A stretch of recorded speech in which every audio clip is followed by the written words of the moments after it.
question, we need to answer a different question. Mentioned where. So we have two different ways we're going to start this. We're going to start with the biblical information.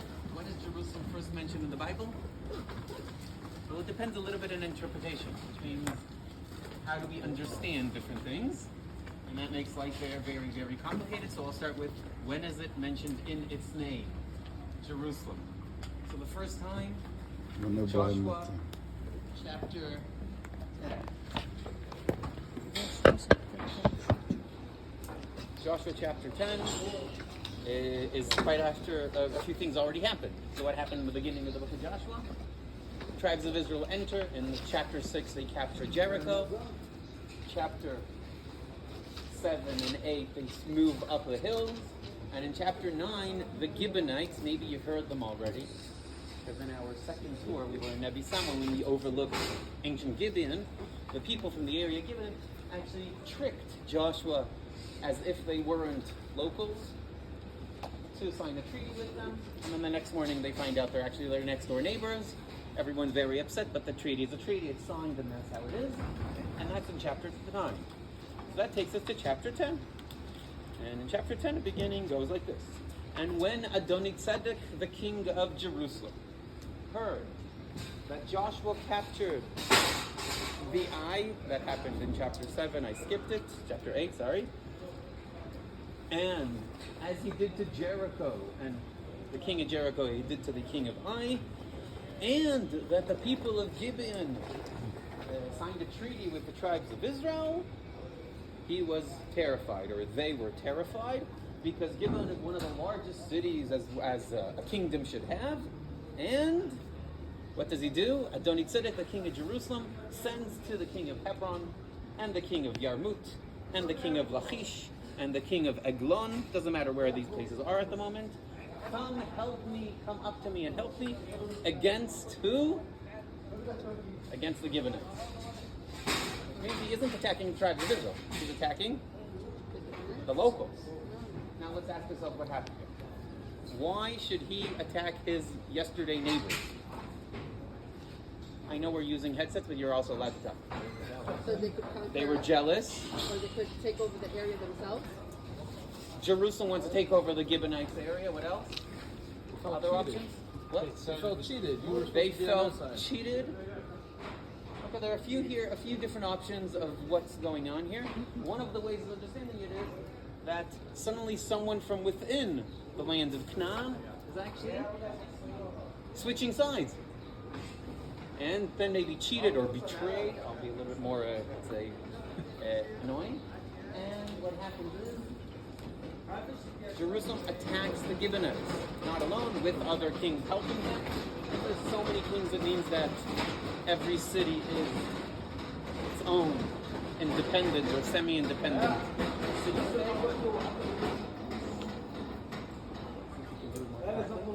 And what happens next?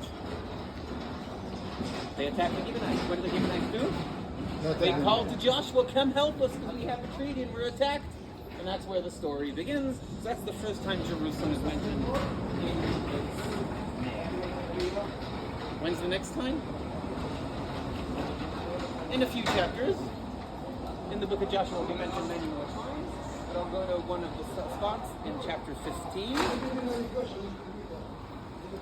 In the last verse of chapter 15, quite a long chapter, and the Jebusites, the people of Jerusalem, the people of Judah, the tribe of Judah, couldn't capture them and take their land. So the Jebusites sat within or next to the tribe of Judah in Jerusalem till this day. Joshua 15, verse 63, it's the last verse of the chapter. So what do we see here? Who lives in Jerusalem? Jebusites. What do we know about the Jebusites? Very good. You said exactly everything we know about the Jebusites. Almost nothing. One of the Canaanite groups or tribes, and they live in Jerusalem before the tribes of Israel. When did they come from? What did they speak? Who were they? No idea. So that says that where is Jerusalem within what tribe?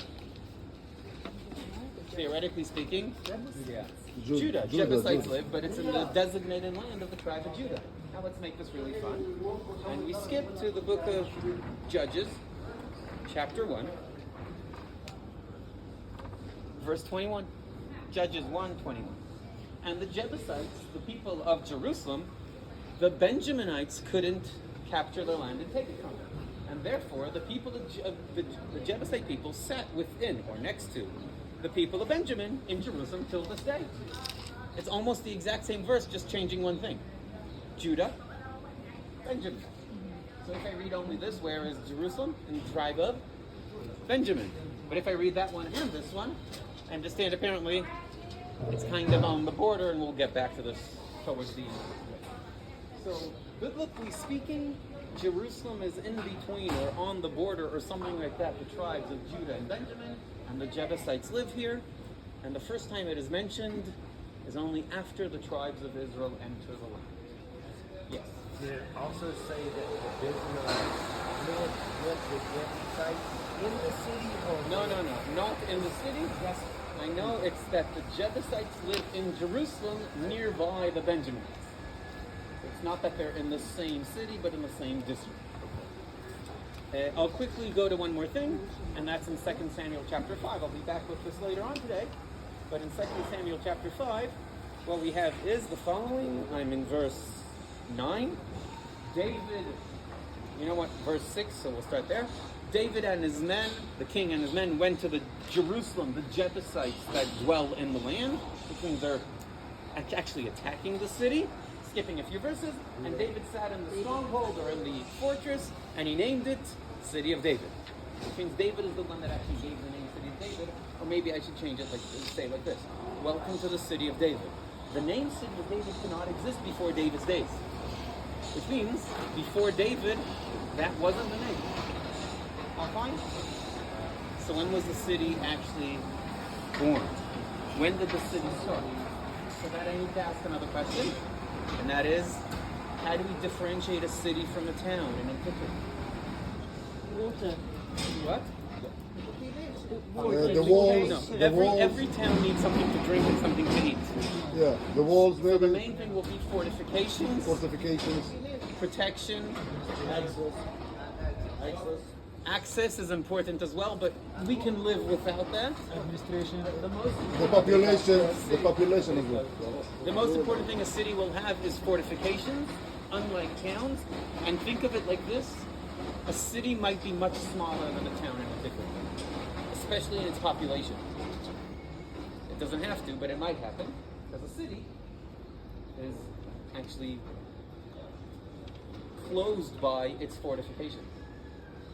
But it's safer inside the walls than outside the walls. So if you're thinking of antiquity, how many percent of population might live in a city, how many percent of population might live in the towns? Yeah. The answer is basically the opposite of today. Today, about 90%, if not more, live in the urban area. In antiquity, it was definitely less than 10%, if not much less. So most of these farmers and most of these shepherds have never seen the city from within. They have nothing to do there, except when? One option. What will make me as a farmer enter a city? Sell my product. Okay, sales. We'll get back to this in a moment. Sometimes they are selling outside the doors. Oh, most of the time, the sale, the market is outside the gates. I don't know. We unfortunately didn't have a lot of time at the gate of Tel Dan, but the courtyard outside. Remember all the gates we had, but there's a big courtyard outside. That's where most of the market takes place. There are cities that in between the outer gate and the inner gate was the market, but it's not in the city center. Maybe when they want to worship. Okay, so there are two main reasons. One is protection. There's an attack. I need a safe place. Two would be for ritual, religious, cultic activity. These are the two main reasons that might make the farmer enter my city, and we'll deal with this again later on. So the majority of the population don't live in the city, and that means they live where? In any hilltop, any valley, any spot that might be nearby where I can find something to drink, and a place to grow my crops, my agriculture. So that was number one, that was the biblical sources. And that means that I actually, I'm not supposed to put this away because there's still more, sorry. There's a little bit more. Because I skipped, maybe, in eyes of part of you, part of the biblical sources that describe Jerusalem. Which ones? In the book of Genesis, chapter 14. Melchizedek, the king of Salem, met Abraham somewhere in a place called the Valley of the King. I will just say that there is a place in Jerusalem today called the Valley of the King, and I can promise you one thing: it isn't in the right spot. But go convince the municipality and all the signs they already put. We can deal with this in a different tour when we'll be there. And Melchizedek, the king of Salem, met Abraham, and they. One of them gave the other 10% of something. We're not sure which one gave who and what, but it doesn't matter. And that means there's a place called Salem. Where is this Salem? By the story, we have no idea. No one tells us. It just happens at the end of a war that started in the area of the Dead Sea, when the kings of Mesopotamia, the east, conquered the cities of the Jordan Valley and Dead Sea, took Lot. Remember the story? You heard it last week, I know. They took Lot with him, and then Abraham chased towards Dan and chased towards Damascus, and then retrieves all the prisoners. And on the way back from this war, he meets Melchizedek, the king of Salem. And what does Melchizedek give him? He offers bread and wine. If you want to remember this for the future, it's important. Bread and wine will come back more and more. In that order? Yes. Tzli lechem v'yain, bread and wine, in that order. And then, that's it. So where is Salem? Not nice. They don't tell anything. So for that I need to skip about 20 chapters to chapter 33. The last verses of chapter 33. This is already Jacob, Abraham's grandson. And Jacob came Shalem, the city of Shem. Salem, the city of Shem. Make sense? So where is it? Nablus. Shem. If you open a map, and you can do it on your phones right now with no problem whatsoever, but don't, please. You open a map, and you look at Nablus, Shem today, and just check what happens about 2 kilometers eastward. You'll find out the following, just one a moment. And this Jacob comes from Aramea, from modern-day Syria, arrives, and he builds his camp in Pnei Ha'ir, in the eastern part of the city, or east of the city, as we should translate it. And now go back to that virtual map, and you'll find out that about 2 to 3 kilometers east of modern-day Nablus Shem is a big town called Salem. And that means that, where is Salem? Nablus. Shem, which means Melchizedek, the king of Salem. Why do I even bother you to tell you it's here? Right? The answer is because all the traditions and all the commentaries claim it's here. So what do I do now? It's very simple. I combine all my sources together. What was the name of the king of Jerusalem in Joshua 10? Adon Tzedek. Adon, master or a ruler of Tzedek. Tzedek's justice. What's the king name of Salem in the book of Genesis? Melchizedek. Melech, king of justice, Tzedek, which means they have the exact same name. And therefore, I have 2 options how to explain this. Or that there are 2 Salems. One of them is here, later on will be fully known as Jerusalem, Yerushalayim, and the other one nearby, Shem. Or, but it's much, much more complicated, and we're not really sure how to answer this problem. So I'll say that this option is much easier because we have so many places that have the same name twice and thrice throughout the country. For example, as we were driving back Monday evening, our driver Tahir was trying to teach all the rest in the front of the bus a little bit of geography. He did a very good job, and he pointed to the north right after we dropped off those at Hamovil, and he said, "This is Bethlehem, right?" And I said, "Yeah, you're right. It's just a Galilean Bethlehem. There's a famous one not far away from us, but there's another one in the Galilee."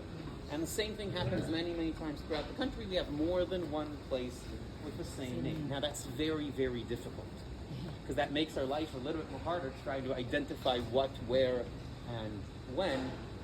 But sorry, that's how things go. If you go to the modern U.S., you know how many Hebrons and Salems there are? Dozens. Because they really like these names and renamed lots of cities after them. But that means there are many places with the same exact name. that was the biblical code. Question? So who is the second?